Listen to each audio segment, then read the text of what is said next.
How's it going, everybody? My name is Dave Whipple and welcome back to the channel. Today I want to talk to you guys about gear. Gear seems to be the #1 question I've got so far on this channel. What do you use to film with? What do you use to edit with? And there's a misconception to gear that you need really good gear to be a professional YouTuber, quote unquote. Well, the fact of the matter is you don't need anything fancy. As a matter of fact, expensive high-end gear might hold you back. So I'm going to give you guys a quick rundown of all of the gear, and I do mean all, that I've used in the past to film on the Bush Radical channel. It's a short list, but let's get into it. First of all, almost everything I've ever shot on this channel has been shot on this camera. This is a Canon HF-G20. This is probably a 10-year-old model. I bought this camera off BH Audio in 2017 for $499, and I think it was a refurbished model. Now, when it comes to this particular camera, 90% of everything I've ever shot on the Bush Radical channel, I shot on this camera. And it's got good color. It's fine. It's just consumer grade. It's nothing fancy. You can find these on eBay today for anywhere from $200 to $400 pretty much all the time. It's never let me down. It's never had a hiccup, and it's been around, man. The thing's been beat up a bit. One thing I really like about this camera is outdoors, it has fantastic audio. If you're outside and it's not windy, the audio is crystal clear. It just sounds like somebody's in the room with you talking to you. So it has really, really nice audio. In really bright light, this thing does get a bit washed out. Everything kind of just gets monotone. And it's not super good when it's super sunny. Another thing I really love about this is it has a reversible screen. So you can stand in front of it, turn the screen towards yourself, and you can see exactly how you're framed up and talk right to the camera. The mics pick up the audio really, really nice. It's just a nice setup. And if you're filming with a phone, you don't have that flippable screen. A lot of iPhones you can flip to the screen facing camera, but it's a lot less quality. It's not as good of a quality of a picture. The zoom on this camera is not particularly wonderful because it doesn't zoom in super close. If you're too close to an object with this camera, it does tend to, it can't get too close or it will get blurry. So, I mean, it's not perfect, but it's a tool. It's just a tool, and it's really all I've used to film 90% of the stuff on my Bush Radical channel. That brings me to the camera that I use right now, and that's the one I'm talking into right now. It's just the iPhone 13. I didn't even buy it. Brooke bought it, and I got it as a hand-me-down because she got, I think she has a 14 or a 15 now. Now, the iPhone is really great because of a couple things. Number one, the picture quality is really nice. And the other thing is it's extremely simple to use. Now, one of the things I like the most about shooting on an iPhone is you just got a simple on and off. But more important than that, the zoom is super fast on an iPhone. And honestly, this super fast zoom function, it saves a ton of time. And all you do is you just operate it with your fingers like that. It also has a really wide picture. It's much wider than this. You know, when you zoom completely out, you can see as much as the camera can take in. The iPhone has a wider field of vision than my big camera, my Canon camera. With my old Canon camera, when you'd set up a shot, you know, the tripod's wiggling just a little bit and takes it a second to settle down, and then you'll see the picture kind of track around a little bit. And that's just the autofocus kind of figuring out what it's supposed to be looking at and kind of settling down. So a lot of times with this camera, I would set the camera up on something I'm filming, and I'd let it run for 8, 9, 10 seconds sometimes. And out of those 10 seconds, chances are I'm only going to use a 2-second clip. But it might take it a couple seconds to settle down and the autofocus to stop moving. And then I know I've got 6, 7 seconds of a nice steady shot, and I can just pick a piece out of that, and that'll be my shot. With the iPhone, it really just kind of locks on quick. It doesn't have much drift to it, if any. So when you're zooming in or zooming out or setting up on a shot, it saves you a couple, 3 seconds every shot because it's not really shifting around, focusing in on the thing. It's pretty much just boom, it's ready to go. So I find it takes me about half as long to shoot with the iPhone as it does with my big Canon camera. Now, the Canon records on SD cards, so you always have a record of what you shot. And if you know you don't need it anymore, you just erase the card and start over. But if you want to hang on to that footage, you can take that card and throw it in a drawer. And 10 years from now, you still have all of your footage. With the iPhone, you're constantly erasing footage because it just fills the camera up. I mean, the camera has a lot of storage, but sooner or later, you're just going to have hours and hours of footage on your camera, and you want to shoot something that might take you 3 hours to film. You might need the space. You'll have to erase something. So the internal storage is kind of a double-edged sword. The iPhone has a lot of internal storage, but you will have to delete that footage sooner or later. The Canon shoots on SD cards, which you can save if you want. It also has 32 gigs of internal memory. So if you are out on a shoot and you find that you've forgot your SD cards, you can actually just change the camera to internal memory and it'll record internally just like the iPhone is recording right now. Now, another camera I've used in the past is a Sony CX240. This is a super cheap camera. I think I paid $50 for this one. I found on eBay, they're going for $100. I think you can still buy this camera brand new. I like it for a couple reasons. It has a nice picture quality. The image is good. It also has an extremely wide angle lens. I mean, it has a very, very wide natural shot to it. It also has a really long zoom, so you can zoom in on stuff that's a long ways away. And it does a really good job with that. It shoots on micro SD cards, so the little itty bitty SD cards. Battery lasts quite a long time on it, and you can get it into tight spots.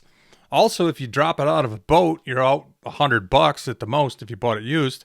If you if you wanted a cheap camera, these little Sonys they're pretty great for what they are.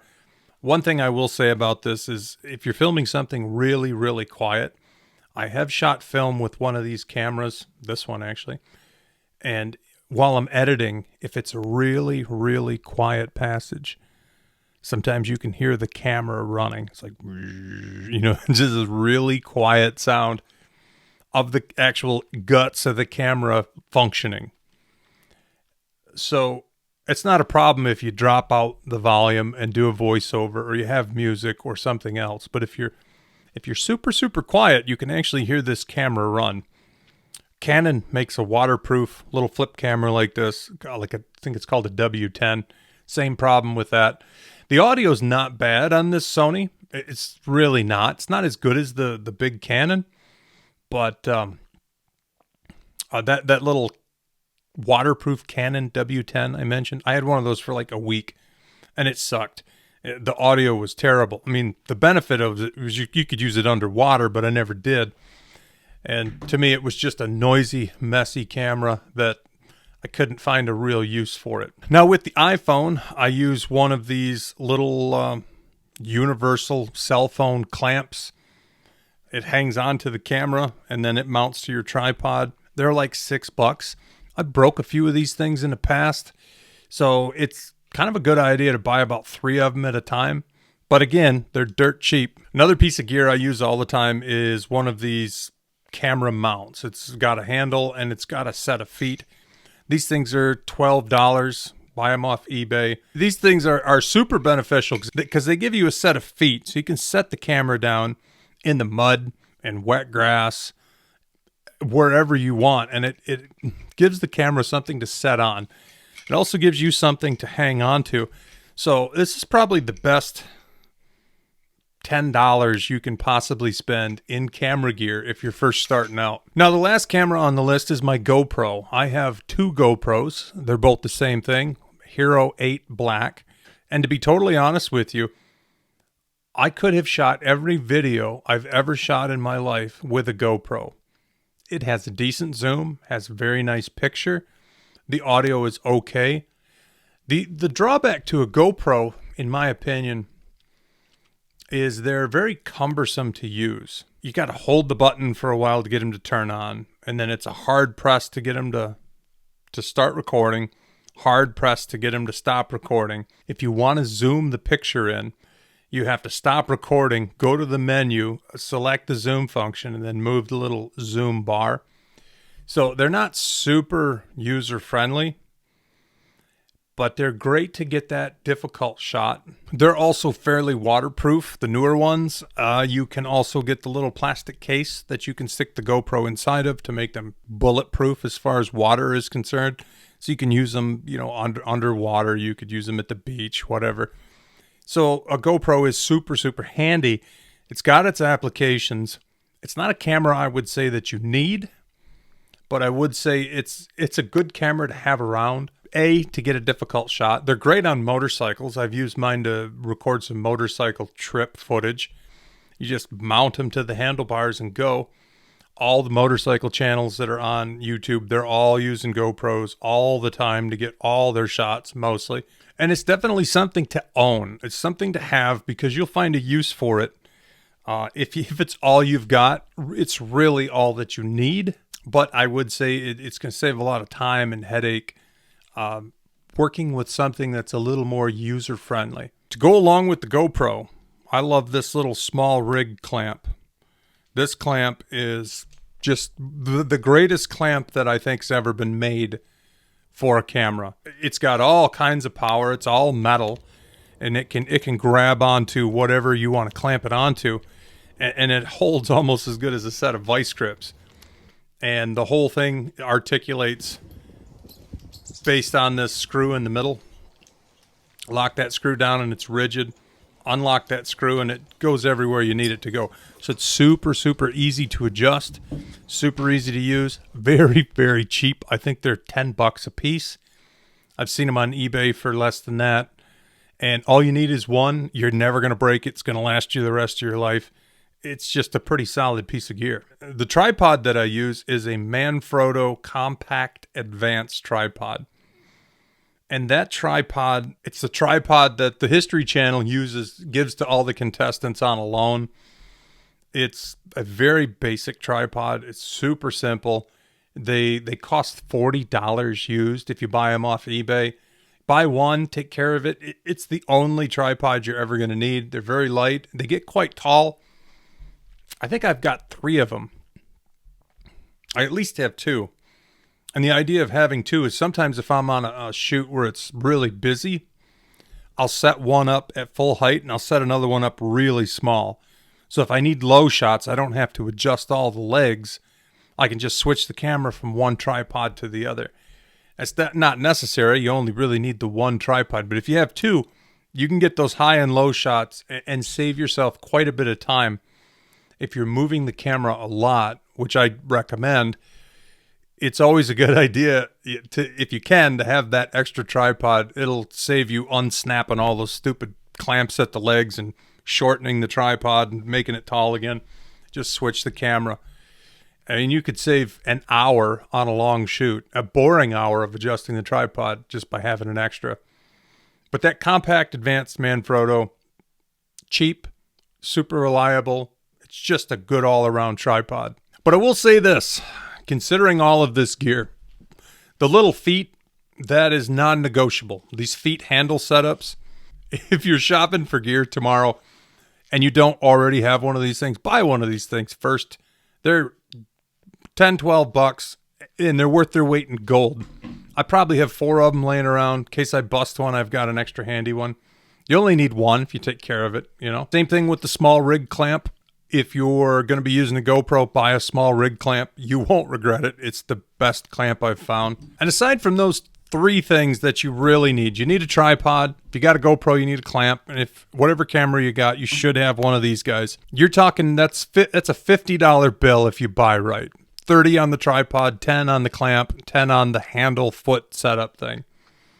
And that's a really, it's all you need. That's all I've used for 8 years now. And that's going to cover a lot of the accessories. As far as the camera goes, if you got an iPhone, just shoot on your iPhone. You don't need anything better than that. Like I say all the time when anybody asks me, what you're shooting is far, far more important than what you're shooting it on.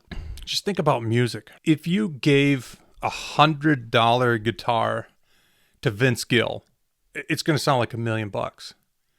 And if you gave $1 million guitar to the 12-year-old kid down the road, it's going to sound like crap. It really doesn't have a whole lot to do with the equipment. As long as the equipment functions and has at least a certain level of quality, you're going to be fine with it.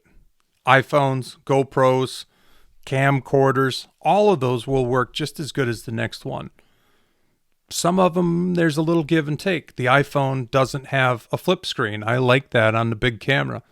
The big camera has kind of a clunky autofocus, and I like the iPhone's autofocus much better. The iPhone is much easier to charge than the big camera batteries. The iPhone, I can carry it in my pocket, and if I need to make a phone call, it's a phone. So, that's a good thing. Not only that, you could get on Facebook Marketplace and you could buy yourself a used iPhone, even an SE. SEs don't shoot too bad of footage.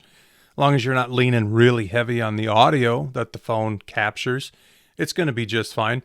You can buy a used iPhone SE for $50, and it's going to probably give you a better picture than a little camcorder like this or a GoPro like this. It's just a nice little camera phone. And everybody's chasing that brand new design, the iPhone 16 or the iPhone 25, whatever it is now. Lots of people upgrade their phones to the next model, and then they chuck the old one on Marketplace. And all the while, it is carrying a fantastic camera, and it's all you need. So you could buy a used iPhone, $100, and it's going to be everything you need. You're not going to be any farther ahead by going out and buying a $1,000 camera. And this would have been $1,000 if I would have bought it in 2012 when it was brand spanking new, current model. As far as everything else goes, all the voiceover I do on this microphone. This is a Samson Q2U microphone. I think they're about $65 brand new. I looked on eBay, and you can find them $40, $45. You buy the most expensive listings on eBay of the Samson Q2U microphone. And a lot of the expensive packages, they'll come with a boom arm or they'll come with a set of headphones, and they're still running $60, $70. So this is really all you need for voiceover. It's basically all I've ever used for the last 4 years or so. Before that, I had a Shure SM58 microphone, and I had this dorky little cable that was a USB to XLR cable. So, the cable had a little tiny processor in the cable that would convert the signal from analog to digital. So your phone or your computer could actually read the signal from the microphone. This is a USB microphone. So it actually has a USB cord plug-in in the back, and it has a little tiny processor inside the microphone that translates what you say from an analog signal to a digital signal. And it does a good job.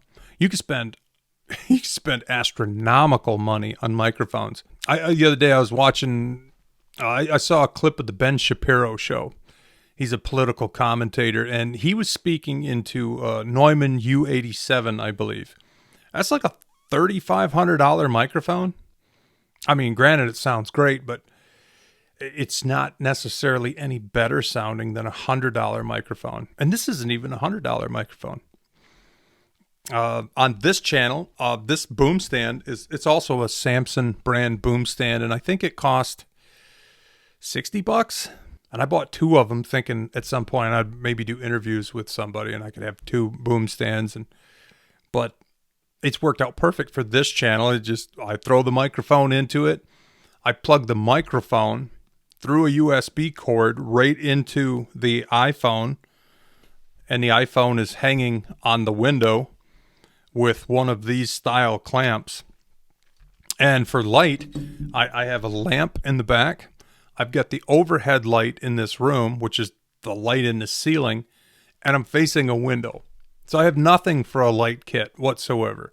Just the lights that belong in this room. And with this hokey setup of cheap budget gear, I have managed to run a YouTube channel up over 1.1 million subscribers. I've got to over 1 million subscribers with this camera and a $40 tripod. So we're talking consumer grade gear and a eBay tripod. And really, that's all you need. 90% of everything that I shot on my main channel has been shot on this camera. And the remaining 10%, almost all of that remaining 10% has been the last year where I've been shooting on an iPhone. Now, I hope that this video has given you guys a lot to chew on, has given you some insight, and has maybe cleared up some stumbling blocks. Because it is true, a lot of people are hung up on gear and they worry that what they have isn't good enough. When the truth is, probably what you have is better than what I have right now. Matter of fact, I ran into a guy. There was a fella who reached out to me a couple of years ago. He had a homesteading channel and just a nice guy. So I'm like, hey, just shoot me your phone number. I'll give you a call. So the guy emailed me his phone number, and I just called him up, just shooting the breeze with him. And he's in the same boat a lot of people are in. He wanted to do better work that got more views, that grew his channel, got more subscribers. And he was really concerned about his equipment. And I asked him, I said, well, what do you shoot on? He's like, oh, I just shoot on an iPhone. And he said it in a way that was like a guilty admission that he had ghetto gear that couldn't be taken seriously. And I just laughed because it's like, you got better gear than I do. Because I didn't have an iPhone at the time, but Brooke was shooting on this one, on the phone that I ended up with. But it was an interesting insight into the fact that there is the thought that you need really good gear to make good content. And there's also kind of a stigma people have thinking that whatever they have isn't good enough. But it is. It's fine. This $50 Sony, which you could buy them $100 on eBay. I got this one cheap on Marketplace. I could do everything I've ever shot on this camera. Would it be as pleasant as using the iPhone? No. Would it have as good of natural audio as the Canon? No. But it would have worked. It would have been fine. And honestly, I don't think anybody would have known the difference. It really is what you're filming and how valuable you can make that content, how much juicy information you can pack in, what things you point the camera at that are interesting, and getting close-up shots where you can see texture and color and really get an idea of what's being conveyed in the video. That's way more important than what you're using. Now, I know that there's going to be some people out there that are not going to like to hear this. It is always a hang-up across the board in every field. People thinking that they need better stuff and that better stuff is going to make whatever they're doing better. And I've never found that to be the case. There's always this good enough level, and then the rest is on you. And I'm sure it's going to let some people down to to hear somebody say, it's not the gear, it's your choices. It's the things you focus on as far as the subject of the video. It's how you edit. Are you leaving a bunch of dead space in there? Are you packing it full of information? Or is it entertaining? If it's long and there's not a lot of camera changes and it's not entertaining, doesn't matter. You could shoot that sucker on an IMAX movie, running 2-inch wide film tape, big 200-pound, $500,000 camera, and it's still going to suck. It's not going to be a good video. It really is about what you do with what you have, not what you have making your videos something that they're not. Hope that makes sense. So it's really what you shoot. It's not what you shoot with. In the next video, I'm going to show you guys what I use to edit with, which is my other number one asked question. What do you use to edit with? And I got some good news for you there too. My name's Dave Whipple. I'll see you on the next one.